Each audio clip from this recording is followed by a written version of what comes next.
What's up, everybody? It's your boy DJ 730, and we're doing it just like this, and I'm back with another Larry Bird video. And today, man, we're doing Larry Bird versus Mr. Tony Massenburg. I probably said his name wrong. He used to play for the his rookie year. He played for the Spurs. He was number 45. Then he did a couple 10 days with the Celtics after his stint. But yeah, man, he got a story about Larry. Finna get up into it. But like I always say, make sure you subscribe to the channel. Make sure you like this video all the way up, and also make sure you get in the comments and commentate. Let's go.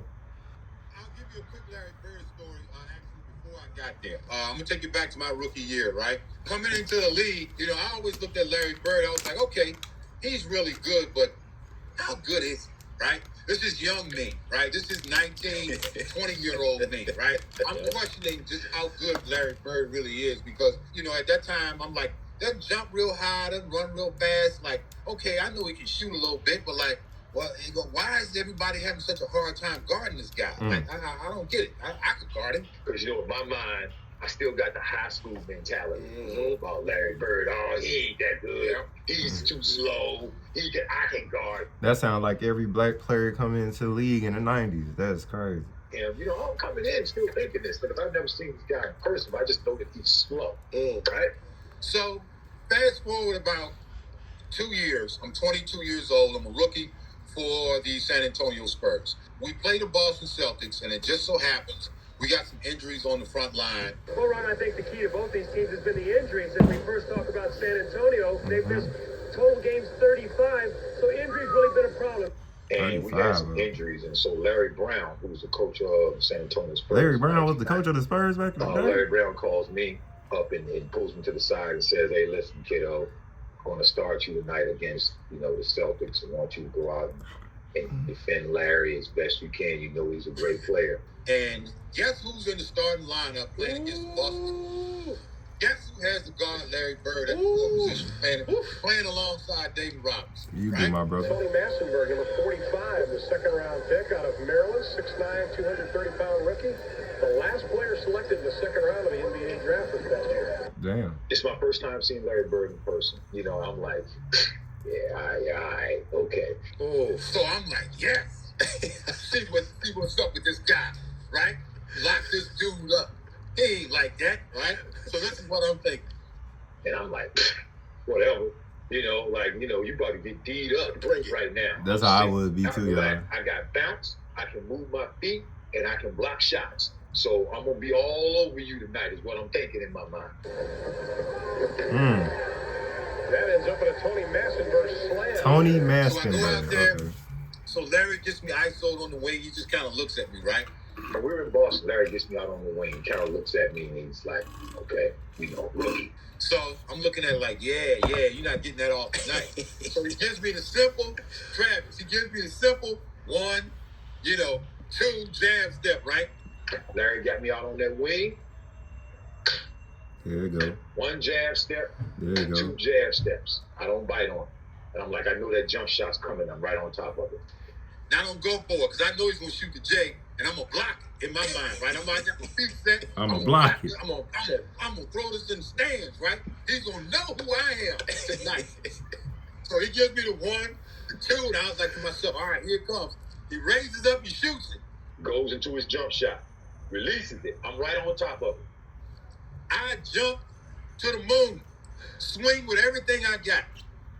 I tap his hand when he released it. Tap his hand like that, right? So when I come down, I turn back and I look real quick. All I see is the ball going through. Boom! Bottoms. First 3.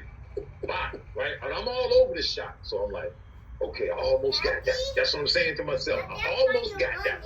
Almost got it, right? So I'm like, all right, almost got that. Almost got it. Almost got it. He's got to slide up a little bit closer. I'm going to get the next one. So he comes down, second play. Again, gives me another 1, 2, jab step. All right, I'm not going for it. So this time I ease up a little bit because I'm like, okay, if he goes to shoot it, if I take a couple steps forward, till I take 1 step forward, I'm going to be closer to that shot, and I'm going to try to block it with my left hand. So I'm like, all right, I'm going to shade a little bit to his left. I'm going to shade a little bit to his right hand this time because, that's all he got. He can't drive by me because he's too slow. So he jabs, he looks at me again, right? And again, it's the look of, like, what are you doing? Like, that's how Larry's looking at me. Like, what are you, like, who do you, like, who are you? Kind of thing, right? So, and I'm reading this in his eyes because it's like the look of no respect. It's like no respect. Like, you're not even really here. But in my mind, I'm about to lock him up. So we come back down, a couple of trips down the floor, back and forth. He gets me out on the wing again. So I shade to the right. He gives me the same move, Travis. Same move. 1, 2. Then the pump fake was so good that I couldn't help but bite on. And I'm like,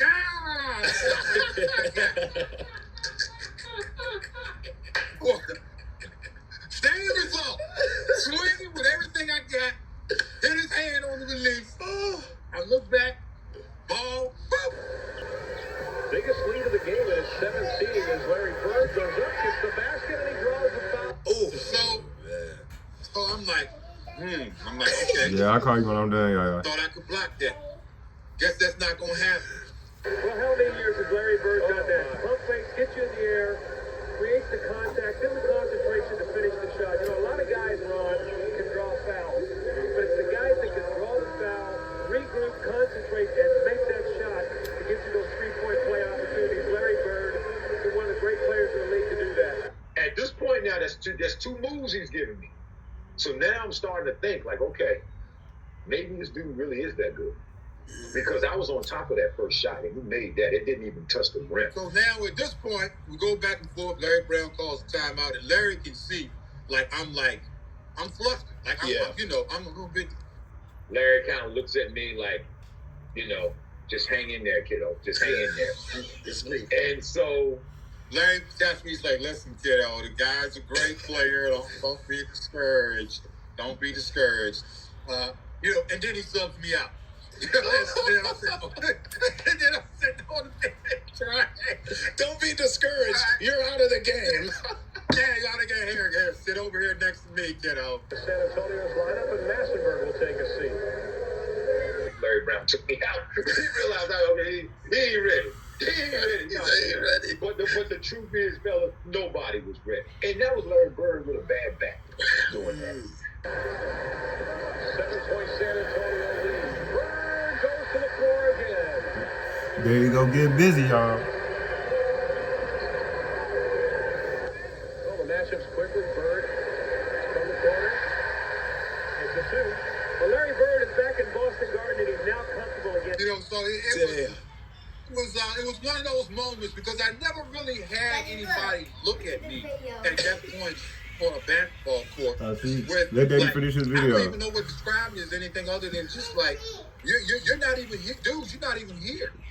Hey, y'all. Like this is like practice. Like you do you know? And I was like, well, I guess I didn't know, but I know now. He's trying to get that fourth foul. He's tried about 5 times. He reaches. Bird.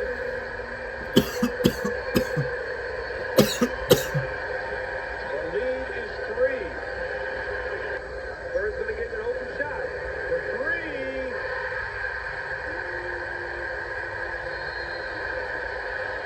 San Antonio needs a timeout. They trail by 6.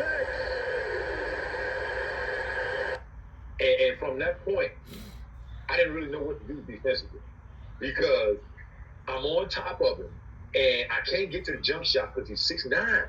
San Antonio hasn't had a defensive stop in about a month, the coaches were telling us prior to the game. And Bird continues to light it up. That release from the top is crazy to me. Like, You've got to stay in his hip pocket and chase him. You give him too much room fighting over those screens, and he reads them too well. You've got to stay glued to him. Right? That was the first thing that stood out to me. Like, okay, I actually thought I was an inch taller than him, but I'm not. He's exactly as tall as I am. So at this point now, I'm like, okay, it's a couple possessions later now, and he's got the ball. He puts it on the ground, drives right by me, lays the ball up. Bird lights his way through for 2. I don't know what's happening now. He kind of looks at the referee like, you going to let him do this? Because I remember Larry's shot is just like his pump fake. Harris's turnaround won't find the hole. Bird battles Robinson, takes it away. Bird fakes the 3. He has 3 minutes. Somebody has to be open. Harris, count it. oh man. They getting busy now. And Robert Perry's played a two-man game in basketball as well as anybody. There's the pump fake. Robert Perry rolls to the basket. You've seen this for about 10 years in Boston now. Those two guys, the pick and roll, beautiful play. And the thing that makes it so great is Larry Bird, you must play him to the three-point line because there's a threat out there, and it creates a tremendous mismatch for the opponent. Yeah, it's perfect. Yeah. It's just like his pump fake. So he goes into the shot, and I'm up on my toes at this point because I'm going to get it. So then he takes one dribble, and then referees call a foul. Rebound, the outlet to Shaw. Bird, count it.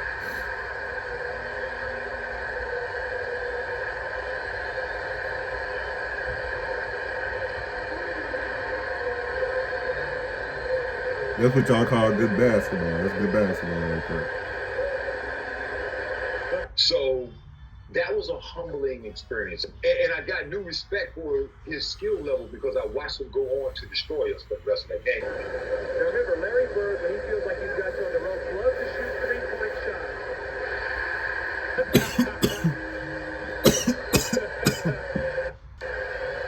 You and I are going to Vegas after this. Fights through the pick of Kevin McHale. The shot clock is down to 5. Bird's wide open again. You cannot leave him. First three. That's his third one. You got to stay with it. We are over from the Garden in Boston.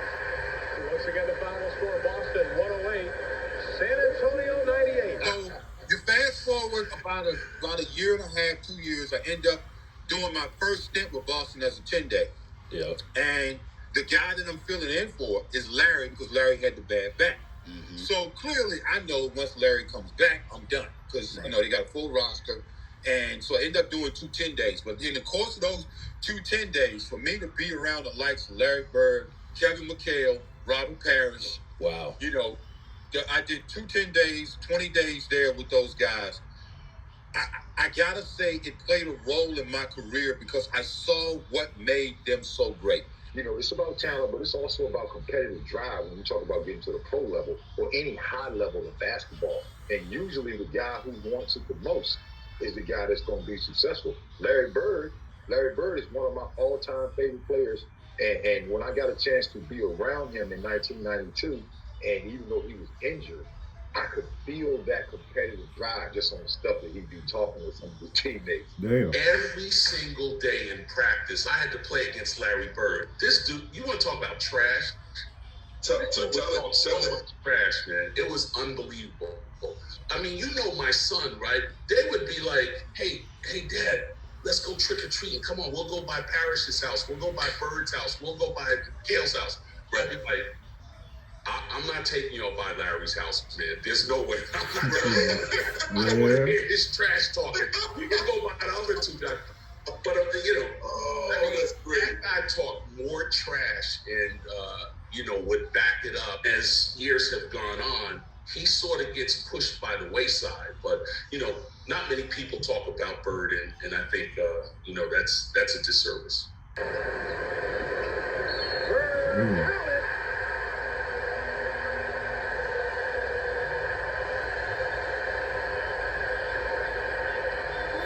You can't get mad at that. That's just pure greatness. A lot of people, and he was more skilled than most. And those are the things that he relied on to make him great. So I've had an opportunity, man, to be around Hall of Famers like him, Hakeem Olajuwon, Charles Barkley, David Robinson, Karl Malone, John Stockton. You know, the list goes on. And so I've learned from these guys that it takes more to compete at the high level than just talent. You got to work at it no matter how great you are, no matter how many accolades you have. Now, it don't hurt, too, that he can shoot that thing, too, now. Man, you talk about shoot that thing. Bird's wide open again. You cannot leave him. First three. That's his third one. Wow. Like, this is like practice. Like, you do you know? And I was like, well, you know, I guess I didn't know. But I know now. Like I said, man, we just got done doing some more Larry Bird. Like I always say, make sure you get in the comments to commentate. Also, make sure you subscribe to the channel and look at my other Larry Bird videos, and also check out the playlist. And also make sure you like this video all the way up. It's your boy DJ 730. I'm out.